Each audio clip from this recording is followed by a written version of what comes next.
Hello and welcome back to my channel. If this is your first time here, I'm Nurse Alyssa, and today we're going to be doing a mind map of lymphedema. But first, if you could hit that subscribe button, it would be greatly appreciated as it is a free way to support my channel. So let's get started, guys. So lymphedema, what is it? So it's a long-term chronic condition that causes swelling of the body's tissue. It really can affect any part of the body, but usually develops in the arms or the legs. Now, the signs and symptoms that you could expect with lymphedema are an achy, heavy feeling, difficulty with movement, repeat skin infections. The skin becomes hard and tight, fold develops in the skin, wart-like growths develop on the skin, and a leakage of fluid through the skin. Now, a lot of times we'll see infections such as cellulitis in these patients due to the fluid sitting, and it starts causing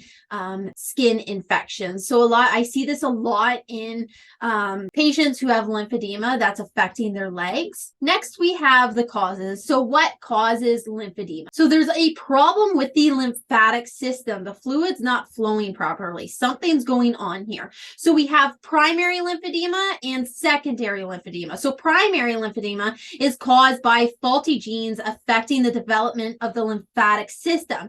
It can develop at any age, but usually starts in the early adulthood. Now, secondary lymphedema is caused by damage to the lymphatic system or a problem with the movement and drainage of the fluid in the lymphatic system, okay? So often this is due to an infection, injury, cancer treatment, inflammation of the limb, or lack of movement. Now, diagnosis. How is lymphedema diagnosed? So your general practitioner will look at your symptoms and medical history. Now, there are certain tests that they can do, such as a bioimpedance test, lymphoscintigraphy, MRI, ultrasound, and CT scans.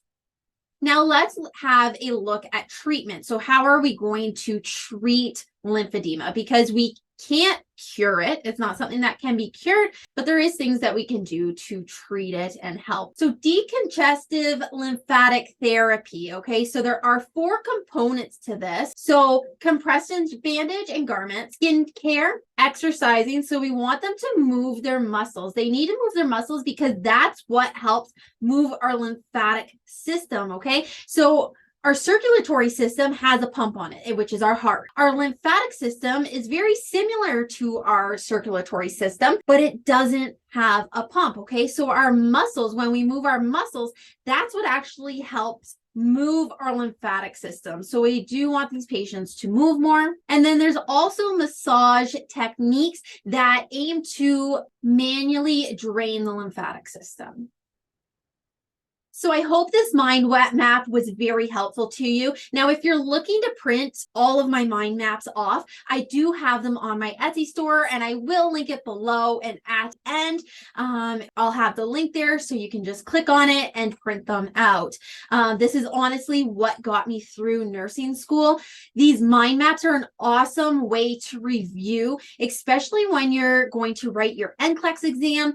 You have so much to study for, and this is a good way of drawing your memory and having all the information kind of in one spot. If you know this stuff, it really gives you an advantage, and it kind of jars everything else because, once again, there is just so much knowledge that nurses and healthcare professionals do need to know. So if you are looking for those, I have them on my Etsy store. But that's all I have for this video, guys. Have a wonderful day.